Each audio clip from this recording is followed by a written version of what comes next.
अमरनाथ की गुफा में ऐसा माना जाता है कि शिवजी जब उधर जा रहे थे तो उन्होंने एक एक करके अपने सारे कणों को अलग कर दिया था। उन्होंने अपने गले से सर्प को निकाल के एक पास की झील में रख दिया था। आज भी लोग उधर जाते हैं तो कहते हैं कि हमें उधर से शैडो आई है शेषनाग की या फिर वासुकी नाग। दूसरे तो उनने नंदी को एक जगह पे रखा, वहां पर एक दूसरा मंदिर बन गया। ऐसे ऐसे करके वो फाइनली सिर्फ माता पार्वती के साथ थे। लेकिन माना जाता है उस समय उस गुफा में 2 पिजन्स भी थे व्हाइट कलर के। सो 1930 में जो पिजन्स दिखे कबूतर वो यही थे, 2013 में जो दिखे वो यही थे। और पॉइंट सिर्फ इतना नहीं है, पॉइंट ये सोचिए अमरनाथ -25 डिग्री, कोई ऑक्सीजन का कोई स्रोत नहीं, कोई जानवर नहीं उधर, पिजन जी कैसे रहे अंदर। जगन्नाथ मंदिर अगर आप जाते हो वहां पर जो प्रसाद बनता है 7 मटके रखे जाते हैं। अब आग अगर नीचे जलाया गया, चावल सबसे पहले कौन सा पकेगा आप बताओ? नीचे वाला, करेक्ट। हमेशा ये अजूबा है, 7वां पहला पकता है फिर नीचे, और ये सिर्फ जगन्नाथ मंदिर में होता है। आज भी वहां पर अगर आप जाते हो, झंडा जब हवा चलती है तो वो एक तरफ लहराना चाहिए लेकिन वो लहराता दूसरी तरफ है। साइंटिस्ट तक नहीं समझ पाए ऐसा क्यों। आज भी रोज शाम को वहां पर एक व्यक्ति जाते हैं, वो एक समाज के हैं जो इतने सालों से कर रहे हैं, लास्ट 800 साल से ये परंपरा चले आ रही है। रोज नंगे पांव ऊपर, एक तरीके से आप समझो 5 फ्लोर की बिल्डिंग चढ़ रहे हैं, और 30 किलोस का वेट होता है, उसमें ध्वज होता है, वो ध्वज लगाते हैं रोज, चाहे आंधी हो, तूफान हो, बारिश हो, क्योंकि अगर एक दिन भी नहीं लगा तो मंदिर 12 साल के लिए बंद हो जाए। तो ये सारी चीजें क्या है, साइंस भी इसके सामने फेल है।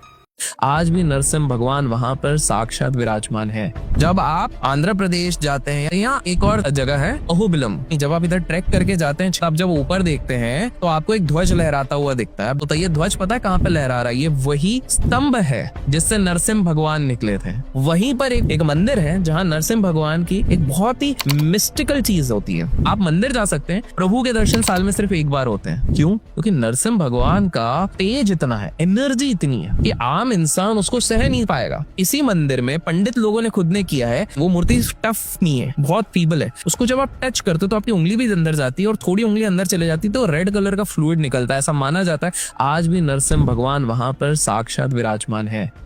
केदारनाथ की अगर मैं बात करूं, 2013 बहुत भयंकर तरीके से बाढ़ आता है, बहुत सारे पेड़ उजड़ जाते हैं। माना जाता है 5000 से ज्यादा लोगों ने अपने प्रियजनों को खोया उस समय पे। उस समय पे पता है क्या हुआ? हर जगह त्राही त्राही मची हुई है। लोग ये सोच रहे हैं केदारनाथ मंदिर बचेगा, नहीं बचेगा। 5 किलोमीटर दूर से 1000 टन का एक पत्थर आता है, उसको आज भीमशिला कहते हैं, और वो आके एग्जैक्ट ऐसी लोकेशन पे फिट हो जाता है जिसके चक्कर में उस मंदिर में एक बूंद पानी नहीं पहुंच पाती है। पूरा का पूरा प्रोटेक्टेड रहा, सब कुछ आसपास का इधर उधर हो गया, वो मंदिर कुछ नहीं हुआ। ये कैसे हो सकता है? आज भी अब अगर आप केदारनाथ के दर्शन करोगे तो उसको पीछे पत्थर उसको रखा गया। भीमशिला इसलिए नाम दिया गया क्योंकि माना जाता है क्योंकि केदारनाथ की स्थापना कहीं ना कहीं पांडवों ने की थी, तो एक भीम की शक्ति थी जिसने कहीं ना कहीं इतने बड़े रॉक को उठा के वहां पे प्लेस कर दिया। गिरनार पर्वत में 10,000 स्टेप्स हैं।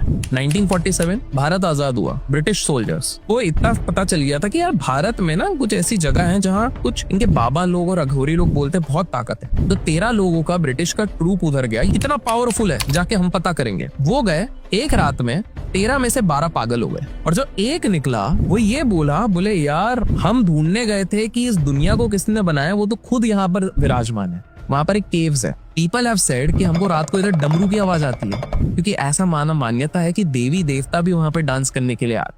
मंदिर जाते हो, घंटी बजाते हो, आज तक कभी सोचा है क्यों घंटी बजा रहे हो? पवित्र हो जाता है पूरा एरिया, ऐसा कुछ है? बताता हूँ। हम जब भी मंदिर जाते हो और घंटी बजाते हो, घंटी एक पर्टिकुलर शेप की होती है और एक पर्टिकुलर मटेरियल की बनी होती है और पर्टिकुलर साइज की बनी रहती है, और उसके अंदर के घंटी का शेप भी एक पर्टिकुलर साइज का होता है और वो एक जगह पे लगा रहता है। क्योंकि जब वो अपन रिंग करते हैं तो टेक्निकली वो 7 सेकेंड्स के अंदर एक वाइब्रेशन क्रिएट करती है। 7 सेकेंड्स के अंदर वो जो वाइब्रेशन क्रिएट करती है वो हमें उस जोन में ले आती है, all positive focused concentrated zone, जहां हमारे और ईश्वर के बीच में और कुछ नहीं रहता। इसलिए आप जब मंदिर जाते हो और घंटी बजा के तो आपको एक अलग वाइब्रेशन फील हो। कुछ लोग बोलते हैं राम सेतु ब्रिज नहीं बना है। नासा ने खुद ने जब सैटेलाइट के इमेज डाले और उसने बताया कि भैया एक ह्यूमन मेड ब्रिज है जो पानी के नीचे ढक गया है इंडिया से श्रीलंका के बीच में, और उसकी डेट सीधे निकल रही है रामायण की। ये क्या था? राम सेतु ब्रिज ही था। रामेश्वरम में जाएंगे आज भी आपको ऐसा पत्थर मिलेगा जो पानी के ऊपर तैर रहा है। अब साइंटिस्ट लोग बोलेंगे अरे वोल्केनिक इरप्शन के बाद जो एक हैलो स्टोन बन जाएगा तो वैक्यूम के साथ साथ वो फ्लोट करने लग जाएगा पानी में। ऐसा रामेश्वरम के पास कौन सा वोल्केनो है? अब बताइए,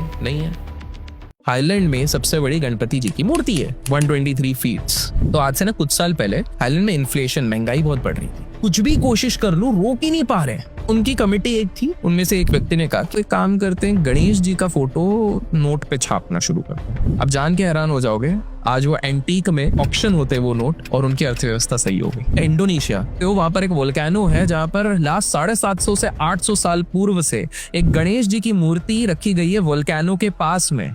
वो इसलिए रखी गई है क्योंकि वहां के लोकल्स का मानना है कि यही हमें बचाते हैं, वो एक्टिव वोल्केनो आज तक नहीं फटा है बिकॉज गणपति जी वहां पर विराज है।